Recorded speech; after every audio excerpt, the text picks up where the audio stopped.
Paulo Vinícius Coelho, PVC, comentarista do Paramount Plus, é o nosso convidado aqui no podcast 2-1, nessa edição especial para falar de Copa Libertadores. Na última segunda-feira, a gente teve o sorteio da fase de grupos da competição e agora, nessa próxima semana, começa para valer essa fase de grupos da Libertadores. Queria começar perguntando para você, PVC, a gente não teve um grupo da morte, assim dizendo, mas a gente tem muito equilíbrio, né? Uma distribuição de força muito grande aí entre os grupos da Liberta. O que você acha? Eu acho, Fernando, assim, eu acho que tem alguns grupos que a gente às vezes menospreza. Eu particularmente, tomei até uma certa liberdade de dizer uma coisa que eu acho que a gente evoluir nós como imprensa também, porque às vezes eu vejo muito, o grupo é fácil, mas você pode achar o grupo fácil ou difícil, mas a questão é você entender que o Barcelona de Guayaquil está em 12º lugar no Campeonato do Equador, que o Aucas foi campeão do Equador no ano passado, que o Ñublense foi vice-campeão no Chile. Ou seja, a gente trabalha com informação, né? E eu acho que a informação é o ponto central para isso. Essa Libertadores tem 13 campeões na fase de grupos. A de 2021, por exemplo, tinha 15. E não tem nenhum grupo com 3 campeões.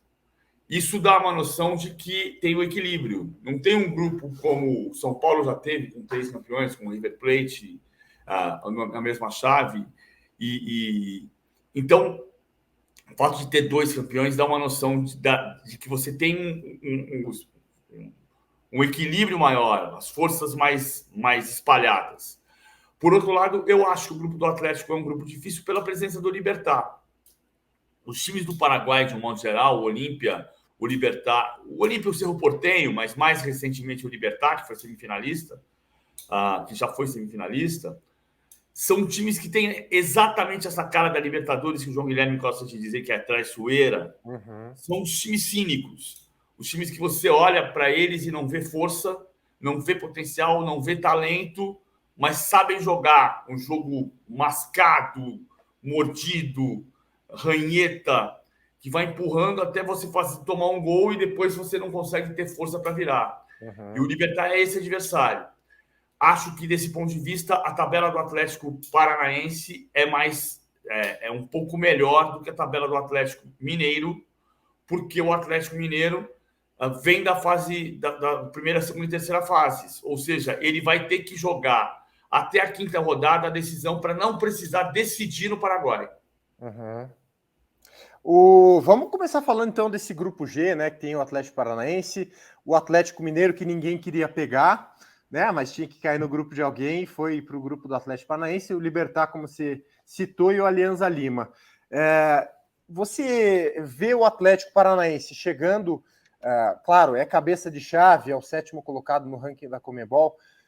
Você enxerga que os últimos resultados, desde 2018, quando venceu a Sul-Americana, depois a Copa do Brasil, Sul-Americana de novo em 21, eles mudaram esse patamar mesmo, como o Atlético é enxergado fora do Brasil, para os adversários da Libertadores em geral? Você acredita que o Furacão ele hoje tem um respeito diferente? Eu acho que o Atlético... É engraçada essa pergunta. Outro dia eu falei sobre isso lá em Fortaleza, porque as pessoas me perguntam sobre o futebol do Nordeste, sobre o preconceito do Sul e do Sudeste em relação ao futebol do Nordeste. A gente não conseguia olhar quando existe uma força como Fortaleza aparecendo, e eu dei o exemplo do Atlético. É engraçado como no Brasil a gente parece ter feito fichas de inscrições para ser grande clube. E essas fichas de inscrição, elas foram muito baseadas nos estados, né? Então, por exemplo, o Cruzeiro, até do ponto de vista histórico, né? Quando é que surgiu o Robertão, que hoje está incorporado à história do brasileiro, que foi o Brasileirão de 67, 68, 69 e 70? Vou fazer uma brincadeira aqui. Você sabe por que o Robertão chama Robertão? Roberto Gomes Pedrosa. Mas por que é nominativo? Pela quantidade de times, né? Porque o torneio Roberto Gomes Pedrosa era o nome oficial do torneio Rio-São Paulo. E quando o Roberto Gomes Pedrosa foi ampliado, ele passou a ser Robertão. Entendi. Por que ele foi ampliado? porque se entendeu, quando o Cruzeiro foi campeão da Taça Brasil, que o Brasil estava pequeno demais para receber o Rio São Paulo. Então, o que aconteceu foi a ampliação do Rio São Paulo para receber, a partir de 67, os clubes do Rio Grande do Sul, Minas Gerais e Paraná. Ele foi inchado, né? Ele foi inchado com os clubes do Rio Grande do Sul, Minas Gerais e Paraná, e no ano seguinte com Pernambuco e Bahia. Então virou o Roberto Gomes Pedrosa grande, por causa do Cruzeiro. Então, fora Rio e São Paulo, o primeiro a preencher a ficha de inscrição de grande foi o Cruzeiro. Não era Raul, Pedro Paulo, William Procopio Neco, Piazza de Seu Lopes, Natal Tostão, Evaldo e Hilton Oliveira. Esse era grande. Mas automaticamente o Atlético passou a ser grande, porque era o rival do Cruzeiro.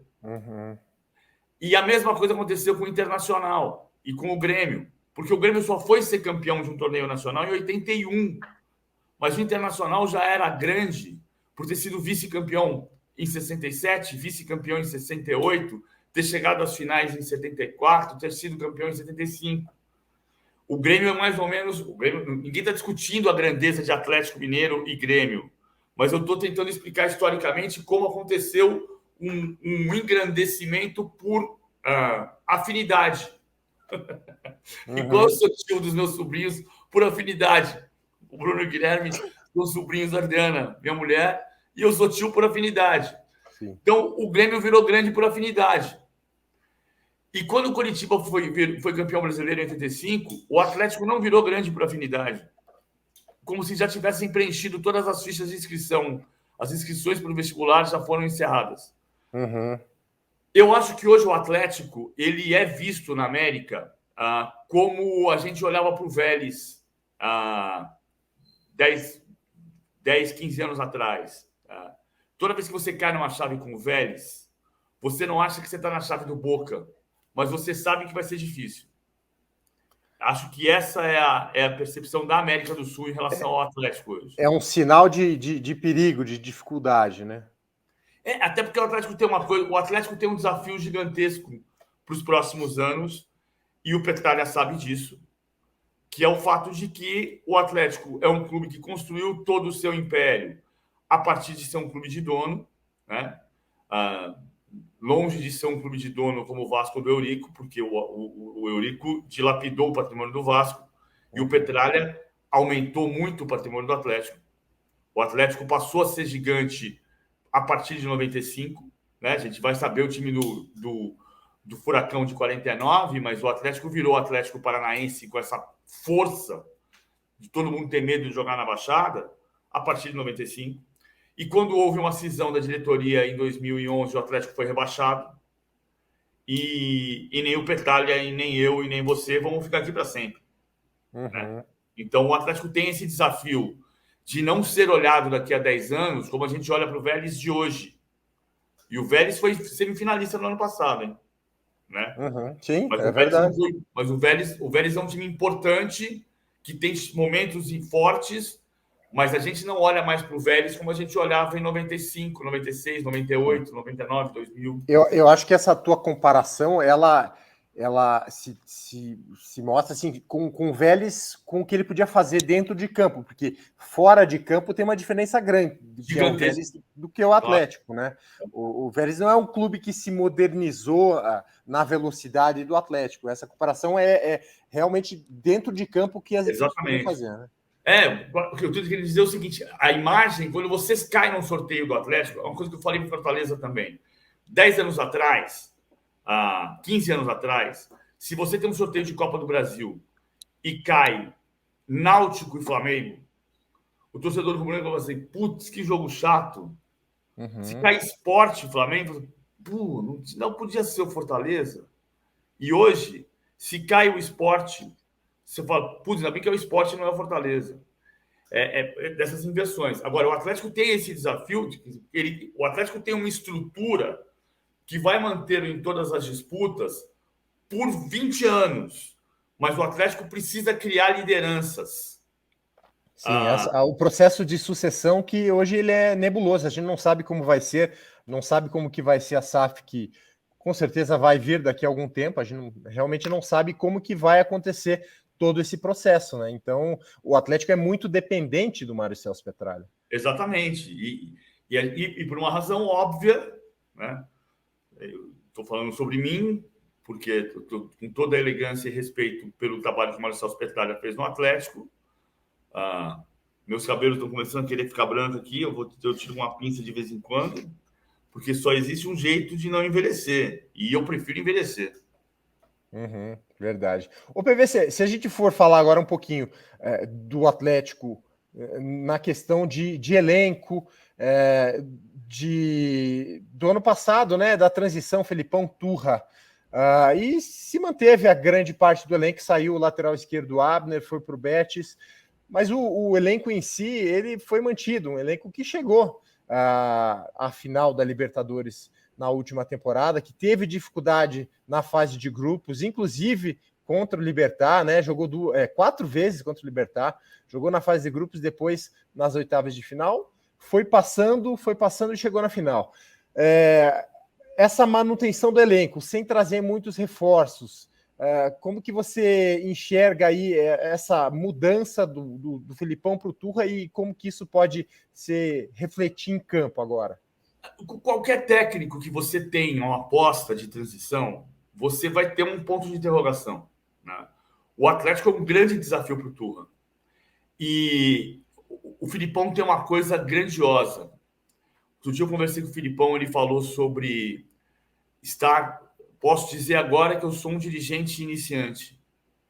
Cara, isso é de uma humildade. Isso é. Para quem tem um homem que vai fazer 74 anos de idade, que é um dos 2 únicos homens que disputaram 3 Copas do Mundo como técnico e sempre chegaram à semifinal, pelo menos. Só Filipão e Zagallo na história das Copas do Mundo. O cara que está trabalhando porque não consegue viver sem o trabalho, mudou de função e está se adaptando a uma nova função e deixando claro que ele precisa se adaptar a essa nova função, porque não é o habitat natural dele. E quando ele coloca o Turra no lugar de treinador, ele vai proteger o Turra na medida que ele pode proteger, num clube que é o único grande clube do Brasil que não teve um técnico de janeiro a dezembro no século XXI. O único clube do Brasil que não teve um técnico de janeiro a dezembro no século XXI é o Atlético. Então, é claro que o Filipão vai colocar seu casco em torno do Turra para protegê-lo, mas tem o limite da qualidade que o Turra vai conseguir fazer. O Atlético é hoje o time do Brasil de Série A que está invicto há mais tempo. São 17 jogos com 15 vitórias e 2 empates. E ao mesmo tempo, não tem um jogo que você tenha testado, porque o Campeonato Paranaense não serve de teste. Não é nível para isso. Então, a gente tem que entender o que é que vai acontecer a partir do início da Libertadores e com a carreira do Paulo Turra, que tomara ter uma carreira extremamente longa e promissora, mas é um começo de carreira. Então, ele também vai aprender a lidar com dificuldades na relação do vestiário, na relação com dirigentes, na relação com torcida e com imprensa. Eu gosto de dizer que técnico de futebol não é fácil como parece, porque, especialmente no Brasil, você tem que convencer o seu vestiário de que você é bom, você tem que convencer a sua torcida de que você é bom, você tem que convencer o seu dirigente que te contratou que você é bom, você tem que convencer a imprensa de que você é bom, e além de tudo isso, você precisa ser bom. É verdade, é verdade. E assim, ainda mais no Atlético que a estabilidade não existe, como você citou aí, esse dado aí é muito... mostra realmente como as coisas acontecem no Atlético. O ano passado foram 3 treinadores, né? O Alberto, Carille, depois o Filipão, e se as coisas não andam, é curioso, assim, eu não sei como funcionaria hoje com esse escudo, entre aspas, do Filipão para o Turra, se ele teria uma vida útil maior caso as coisas não comecem bem a partir de agora mesmo, com jogos mais difíceis. É uma coisa que a gente só vai saber com o andamento, né, da temporada, do Brasileirão, da Copa do Brasil e da Libertadores. Se tomar um 5-0 do Strongest, estou citando o caso do ano passado do jogo que derrubou o Carille, o Filipão pode ficar bravo e querer ir embora junto, mas a questão é que você não tem um histórico de proteção ao trabalho do treinador no Atlético. Esse é um ponto falho ainda da gestão do Atlético, porque é muito sanguíneo, né, para o bem e para o mal. É verdade. O PVC, se a gente coloca aí o Atlético, a Conmebol colocou como cabeça de chave pelo ranking, né, do continente. O Atlético Mineiro, para você, apesar de não ser cabeça de chave pela toda a questão que tem de time, de estrutura, você acha que ele é o favorito mesmo para esse grupo? Como que você vê o Galo? Eu acho a tabela do Atlético Mineiro muito difícil porque ele vai pegar o Libertad em casa, que é uma casca de banana, é a estreia. O Atlético não jogou bem esse ano também.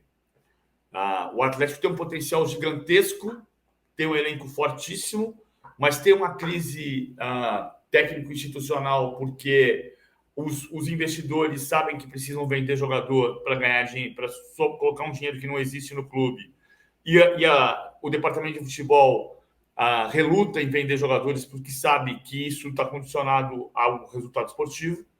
Então tem uma questão interna ali. O Atlético vai vender 2 jogadores no intervalo da primeira fase, da fase de grupos da Libertadores.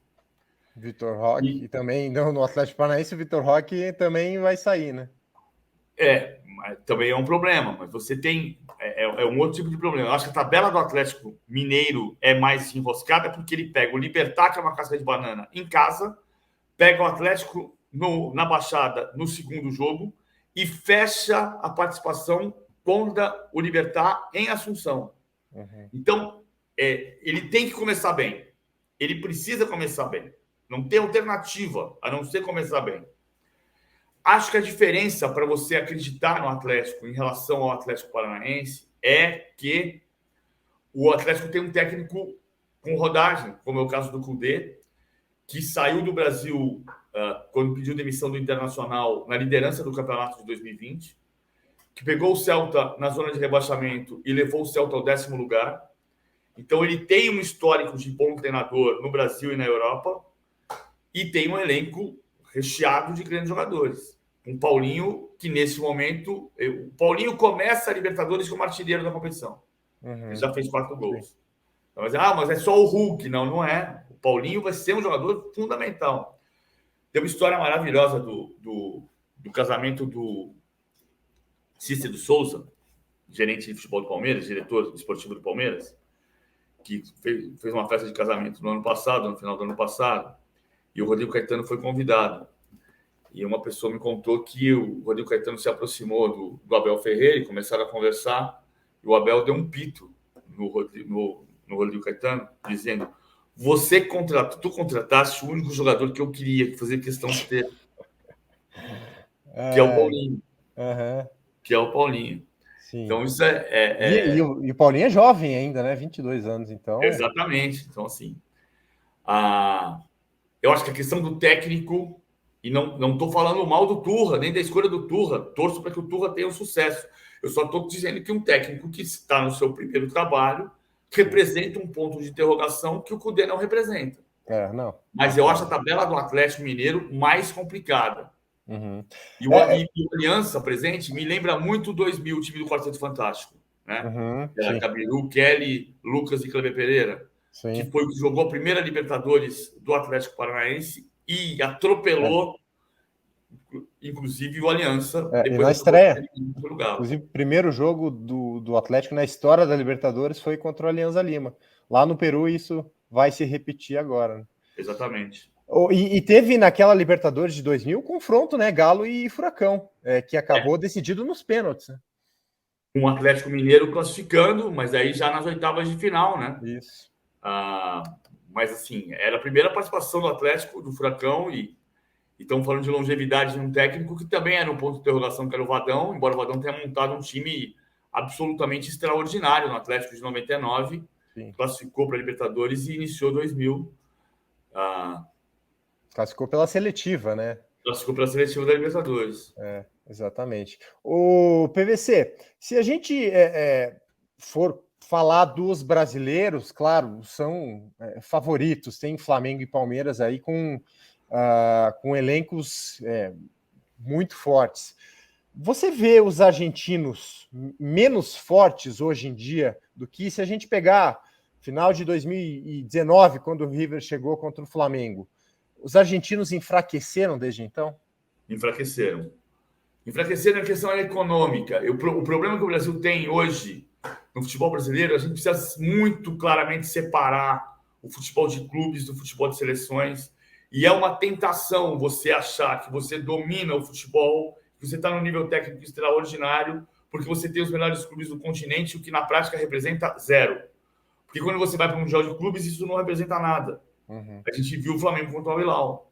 Ou a gente viu antes o Palmeiras contra o Tigres, embora eu entenda que tem uma questão de preparação, no caso do Flamengo, porque trocou de técnico no meio do caminho e fez uma preparação curta, e porque o Palmeiras de 2020 para 2021 juntou uma temporada na outra e jogou a semifinal do Mundial 8 dias depois de ser campeão da Libertadores e tirar o peso das costas. Mas a gente não está vendo o resultado do Brasil no Mundial e não tem nada a ver com Libertadores. O Brasil da Libertadores parece hoje a Argentina dos caras sujas de 57, que era campeão sul-americano e achava que ia ganhar a Copa do Mundo por causa disso e tomava 6-1 da Tchecoslováquia. Uhum. Então, não serve. Não nos serve. Eu adoro fazer Libertadores, fiz 12 finais de Libertadores no estádio, sem contar as finais que eu fiz comentando, como, por exemplo, River Plate e Tigres de 2015. Mas eu acho que o grande campeonato do Brasil precisa ser o Brasileirão. Mas isso é um processo de criação da liga de verdade. E não podem ser dois grupos, tem que fazer aproximação. Acho que a Liga Forte tem um consenso, tem propostas mais sólidas em relação à divisão do dinheiro. Por exemplo, é um absurdo você falar num período de transição para Flamengo e Corinthians não ganharem menos dinheiro do que ganham hoje, de 5 anos, sendo que o último contrato foi de 6. Uhum. Que período de transição é esse? Que é quase o contrato inteiro. Quer dizer, o contrato inteiro em relação ao último assinado. Sim. Né? E que contrato de transição é esse se o dinheiro que sobressai é o dinheiro do pay-per-view, que é uma plataforma que a gente não sabe se vai existir no próximo contrato? Uhum. Então, mas assim, vai ter que caminhar para a Liga.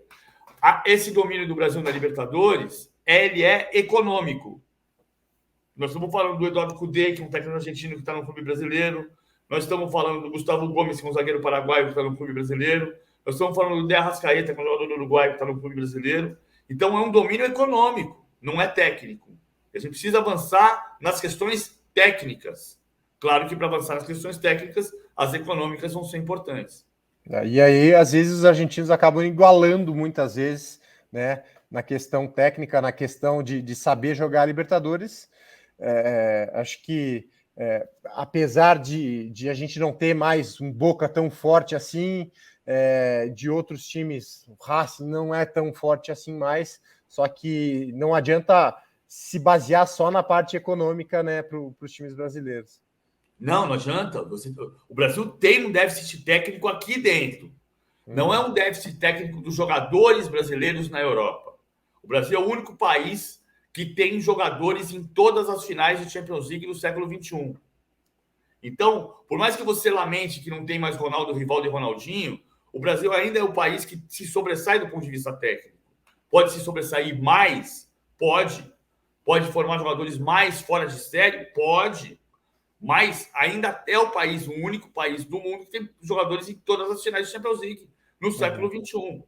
Agora, os jogadores extra-classe, tanto os brasileiros, quanto os argentinos, quanto os uruguaios, quanto os paraguaios e colombianos, não estão aqui. Estão lá. O Enzo Fernandes jogou 6 partidas em território brasileiro, 6 partidas contra clubes brasileiros nos últimos 2 anos. E ele foi para o Benfica. Sim. Porque os empresários dele, o Braganic, não queria vender para o Brasil, queria vender para a Europa. Não, o jogador aqui não é América do Sul, é Europa. Corta, você diminui um passo, né? Não, muitas vezes o jogador de nível talvez mediano acaba vindo para cá antes de ir para a Europa, né? E ali é a venda direta, né? PVC, se a gente for emendar outra questão, aí é o contrário, né? São os treinadores estrangeiros vindo para o Brasil. A gente tem no Brasileirão metade dos clubes com treinadores estrangeiros. Nessa Libertadores, a gente tem 2 treinadores brasileiros em times estrangeiros, né? O Autuori no Medellín e o Thiago Nunes no Sporting Cristal. Queria que você comentasse a importância disso, né? Por que não acontece mais dos treinadores brasileiros explorarem esse mercado aí? Um aspecto, assim, eu não acredito no idioma, acho o idioma uma falácia, porque se o Brasil não tivesse técnico no mercado europeu por causa do idioma, além do fato de Portugal ser Europa, você não teria o Oswaldo Oliveira tricampeão no Japão. Onde é que os técnicos brasileiros... Não, o idioma é o problema, mas no Japão não é. Então, é verdade. Então, peraí, acho que tem uma questão do investimento dos clubes brasileiros estarem pagando salários muito altos.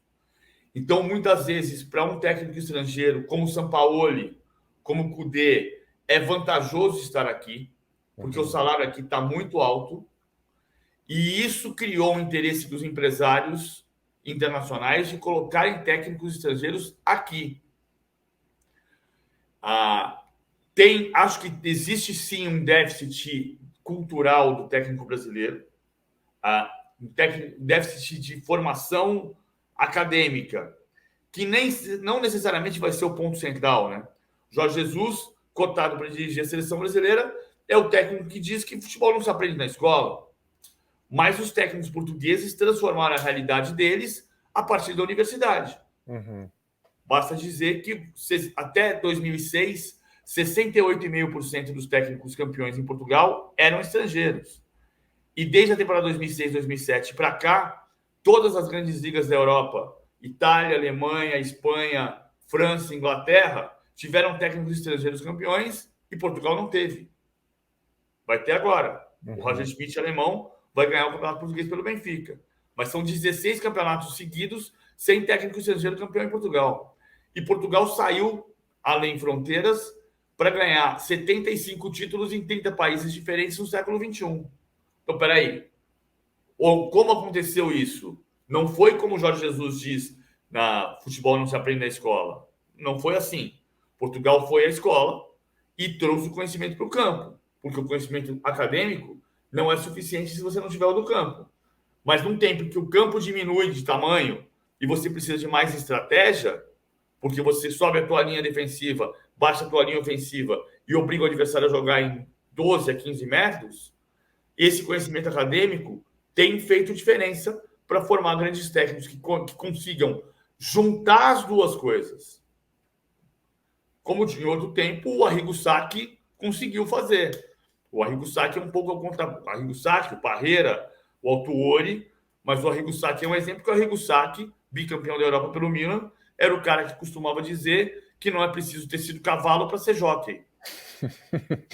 Ótima frase, inclusive, né? Ótima frase. Mas você acha que vai aumentar aí o número de brasileiros na América do Sul também com essa iniciativa? O Autuori já comandou a seleção peruana e tudo mais, mas o Thiago Nunes fazendo esse movimento aí, você acha que pode abrir um caminho também? Você acha que, claro, caiu num grupo bastante complicado, né, com Fluminense e River Plate, mas você vê a possibilidade de aprontar aí esse time do Sporting Cristal? E aproveitando, você acredita que a gente pode ter alguma surpresa fora times de Brasil e Argentina avançando, chegando a semifinal por aí, não? Eu acho que pode. Acho que pode. Eu não vou dizer qual é a surpresa, porque senão não é surpresa. Mas se você fosse apostar num, assim, pelo que você vê assim de nível desses times fora aí do eixo Brasil e Argentina, tem algum que te chama mais a atenção? Eu diria que o Cerro Porteño é um time parece bastante sólido, assim. Ele é sólido, ele é forte, mas ele não é líder do Campeonato Paraguaio. Sim. Né? Que é o Libertad. Então, desse ponto de vista, o Libertad pode ser mais, dependendo do cruzamento. Eu acho que vai depender muito dos cruzamentos. Assim, o Barcelona de Guayaquil chegou à semifinal 2 vezes e chegou à semifinal da última vez. A primeira vez ele eliminou o Santos e o Palmeiras e na segunda eliminou o Fluminense porque o Fluminense não era o Fluminense de hoje. Talvez alguém que pegue o Fluminense de hoje não consiga passar como o Barcelona de Guayaquil passou. Mas o Vélez no ano passado não era um time cotado e chegou, embora seja argentino. Esse ponto do Barcelona é importante porque desde 2017, quando a Libertadores passou a ser disputada o ano inteiro, só um clube fora do eixo Brasil e Argentina chegou às semifinais, e foi o Barcelona de Guayaquil. O Independiente Del Valle pode chegar. O Del Valle pode chegar. Eu acho que para apontar um nome, só que nesse caso não é uma surpresa, porque o Del Valle não é surpresa. Sim. Mas é o Del Valle. Você vai falar, Nunes, é importante, o Thiago Nunes, ele está a caminho da Espanha. Só que ele entendeu que o caminho para ele chegar na Europa é pela América do Sul. Então ele precisa mostrar o trabalho dele na América do Sul, porque ele pode ter um caminho para o México ou para a Europa. Seja para dirigir um clube médio de Portugal, seja para dirigir um clube de segunda divisão da Espanha, seja para dirigir um time de primeira divisão do México. Ele entendeu que o mercado dele não está aqui neste momento. E ele eliminou o Huracan. O Huracan do Diego Dabove.